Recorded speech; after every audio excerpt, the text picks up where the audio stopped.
வீட்டு உபயோக gas cylinder விநியோகத்தில் தட்டுப்பாடு இல்லை, மக்கள் பதற்றப்பட தேவையில்லை. வணிக சிலிண்டர் விநியோகத்தில் யாருக்கு முன்னுரிமை அளிக்கலாம் என மாநில அரசே முடிவெடுக்கலாம் என்றும் மத்திய அரசு விளக்கம்.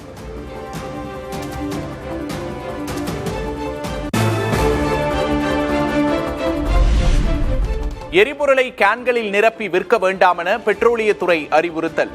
சிலிண்டர்களை பதுக்கி விற்றவர்கள் மீது நடவடிக்கை எடுக்கப்பட்டிருப்பதாகவும் மத்திய அரசு விளக்கம்.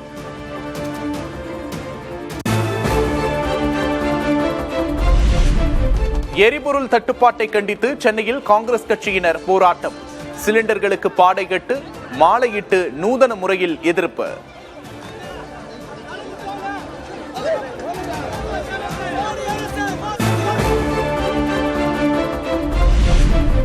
தமிழ்நாட்டுக்கு திட்டங்களும் இல்லை, அடுப்பெரிக்க கேஸ் சிலிண்டரும் இல்லை.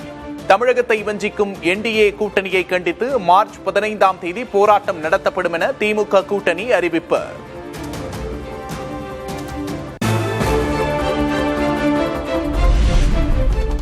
மேற்காசிய போர் காரணமாக ஈரானில் சிக்கித் தவிக்கும் கன்னியாகுமரி மாவட்ட மீனவர்களை மீட்க வேண்டும். நாகர்கோவிலில் மாவட்ட ஆட்சியரிடம் கண்ணீர் மல்க குடும்பத்தார் கோரிக்கை. உணவில்லை, குடிசை தண்ணி இல்லைன்னு சொல்லிட்டு பிள்ளைங்க அதிர்றாங்க. எங்களை அது எப்படி அதை காப்பாற்றுங்க, எப்படி அதை காப்பாற்றுங்க. இங்க அரசுட்ட வந்து சொன்னா அவங்க சொல்றாங்க காப்பாத்துதும் நாங்க சொல்லிருக்கோம். இதுவரையிலும் மக்கள் ஒரு பதிலுமே தாராங்க இல்லை.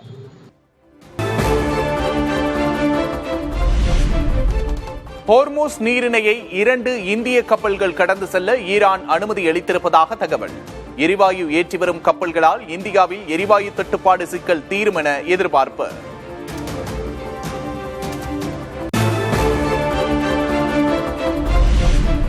ஹோர்மூஸ் நீரிணையில் இந்திய கப்பல்களின் பாதுகாப்பை உறுதி செய்ய தொடரும் முயற்சி. ஈரான் வெளியுறவுத்துறை அமைச்சர் அராச்சியுடன் மத்திய வெளியுறவுத்துறை அமைச்சர் ஜெய்சங்கர் ஆலோசனை.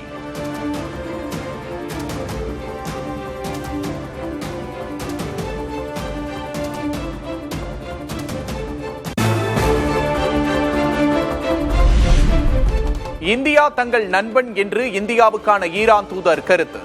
இந்திய கப்பல்கள் ஹோர்மூஸ் நீரிணை வழியே சென்று வருவதில் உள்ள நெருக்கடி குறையும் என எதிர்பார்ப்பு.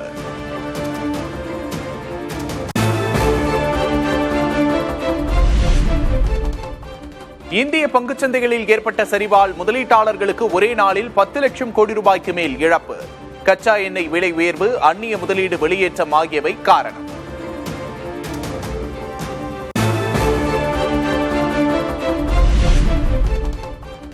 உலகளாவிய பொருளாதாரம் மற்றும் போர் நெருக்கடியை சமாளிக்க 1 லட்சம் கோடி ரூபாய் மதிப்பில் புதிய நிதி உருவாக்கம். மக்களவையில் நிதியமைச்சர் நிர்மலா சீதாராமன் கொண்டு வந்த துணை மானிய கோரிக்கை நிறைவேற்றம்.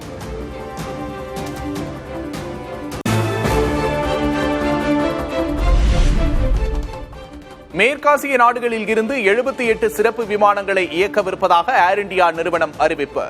டெல்லி, மும்பை, கோழிக்கோடு உள்ளிட்ட நகரங்களுக்கு இன்று விமான சேவை தொடங்கும் என்று தகவல்.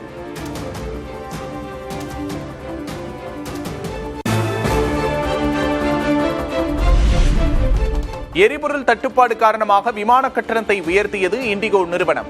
எரிபொருள் கட்டணம் என்ற பெயரில் 425 ரூபாய் முதல் 2300 ரூபாய் வரை வசூலிக்கப்படும் என்று அறிவிப்பு.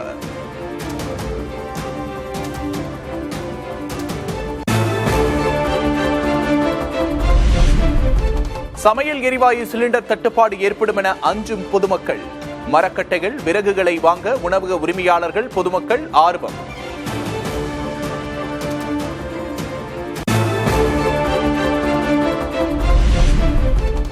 சமையல் எரிவாயு சிலிண்டருக்கு பதில் மாற்று பயன்பாட்டிற்கு மாறும் மக்கள். நாட்டின் பல்வேறு பகுதிகளில் இண்டக்ஷன் ஸ்டவ் வாங்க பொதுமக்கள் ஆர்வம்.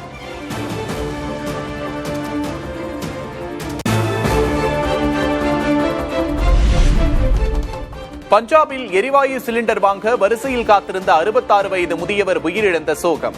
மாரடைப்பு ஏற்பட்டு உயிரிழந்ததாக மருத்துவர்கள் தகவல்.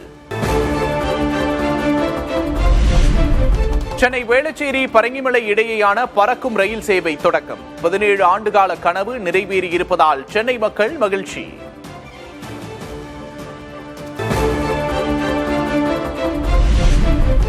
புதுச்சேரியில் என்ஆர் காங்கிரஸ் பாஜக இடையே தொகுதி பங்கீடு. என்ஆர் காங்கிரஸ் 16, பாஜக கூட்டணி கட்சிகளுக்கு 14 என உடன்பாடு.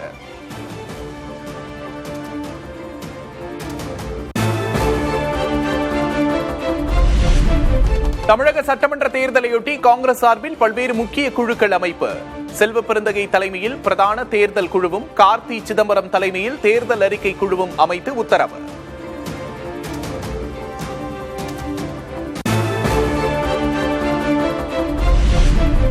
தாவேகாவை தேசிய ஜனநாயக கூட்டணிக்குள் கொண்டுவர இறுதிக்கட்ட முயற்சி. கூட்டணியை வலுப்படுத்தும் முயற்சியில் பாஜக.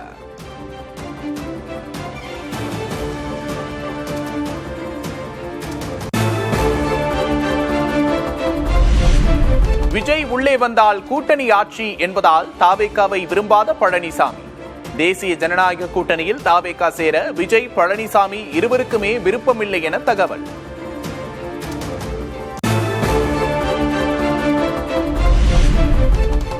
கூட்டணிக்கு பாஜக முயற்சிக்கும் சூழலில் தாவேகா திடீர் ஆலோசனை.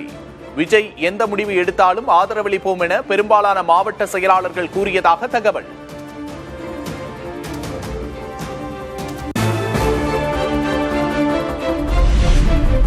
கரூர் துயரச் சம்பவம் தொடர்பாக சிபிஐ விசாரணைக்கு 3வது முறையாக ஆஜராகும் தாவேக தலைவர் விஜய் தனி விமானத்தில் இன்று டெல்லி செல்லவிருப்பதாக தகவல்.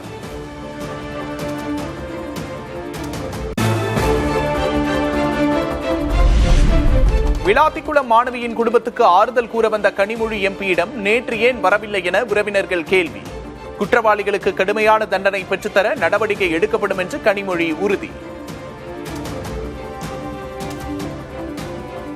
குற்றவாளிகளை விரைவில் கண்டுபிடிக்க வேண்டும் என்ற முனைப்போடு எல்லாரும் செயல்பட்டு இருக்காங்க. முதலமைச்சர் அதை தீவிரமாக கண்காணித்து கொண்டிருக்கிறார். நம்மை விட்டு போன அந்த இளம் பெண்ணுக்கு ஒரு நியாயம் கிடைக்க வேண்டும். மிக கடுமையான தண்டனை அவர்களுக்கு பெற்றுத்தரும். தூத்துக்குடி மாணவியின் குடும்பத்துக்கு ஆறுதல் கூற சென்ற கனிமொழி விரட்டி அனுப்பப்பட்டுள்ளார். திமுக அரசின் சாக்குப்போக்குகளை மக்கள் நம்ப தயாராக இல்லை என்று அதிமுக பொதுச் செயலாளர் கே பழனிசாமி விமர்சனம்.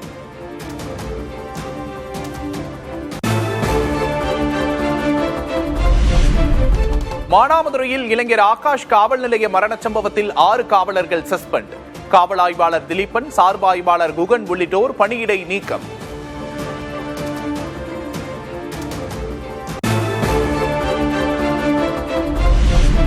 தமிழ்நாட்டின் சமீபத்திய குற்றச்சம்பவங்கள் ஆளும் கட்சிக்கு களங்கத்தை ஏற்படுத்தும். விடுதலை சிறுத்தைகள் கட்சித் தலைவர் திருமாவளவன் பேட்டி.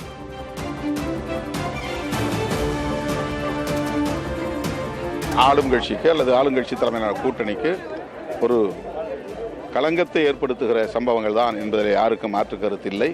தீவிரமாக சட்டத்தை நடைமுறைப்படுத்தாமல் இருப்பது ஆட்சியாளர்களுக்கு பாதிப்பை ஏற்படுத்துகிறது என்பதை சுட்டிக்காட்ட விரும்புகிறோம்.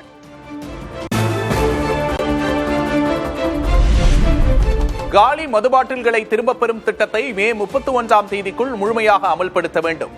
தமிழக அரசுக்கு இறுதி அவகாசம் வழங்கி சென்னை உயர்நீதிமன்றம் உத்தரவு.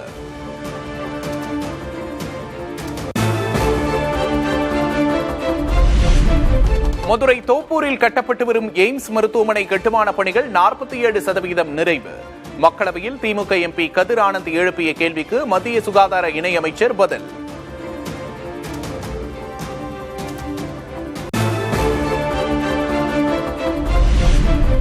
பத்திரிகையாளர் ஓய்வூதியத்தை 12,000 ரூபாயிலிருந்து 15,000 ரூபாயாக உயர்த்தி தமிழக அரசு உத்தரவு.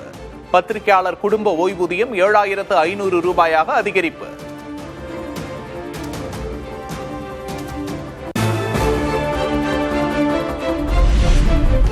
தமிழ் மற்றும் மலையாள மாத பிறப்பையொட்டி சபரிமலை ஐயப்பன் கோவில் நடை இன்று திறப்பு. வரும் 23ஆம் தேதி பங்குனி உத்திர திருவிழா கொடியேற்றத்துடன் தொடங்கும் என்றும் அறிவிப்பு.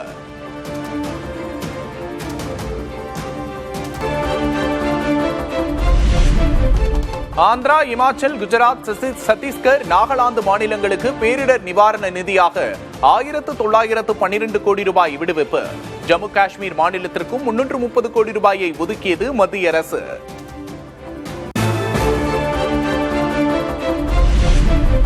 ஆர்எஸ்எஸ் மற்றும் பாஜகவில் பட்டியலினத்தவர்கள் பிற்படுத்தப்பட்டவர்களுக்கு இடமில்லை. அதிகார பதவிகளில் சமூகத்தின் பெரும் பகுதியினர் போதிய பிரதிநிதித்துவம் பெறாமல் இருப்பதாகவும் ராகுல் காந்தி விமர்சனம்.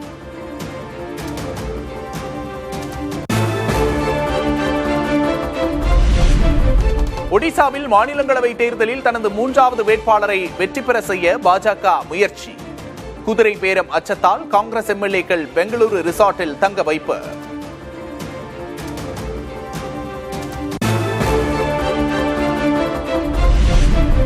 அதிநவீன தொழில்நுட்பத்துடன் உள்நாட்டிலேயே தயாரிக்கப்பட்ட INS தாராகிரி போர்க்கப்பல் இந்திய கடற்படையில் அடுத்த மாதம் அதிகாரப்பூர்வமாக இணைக்கப்படும் என தகவல்.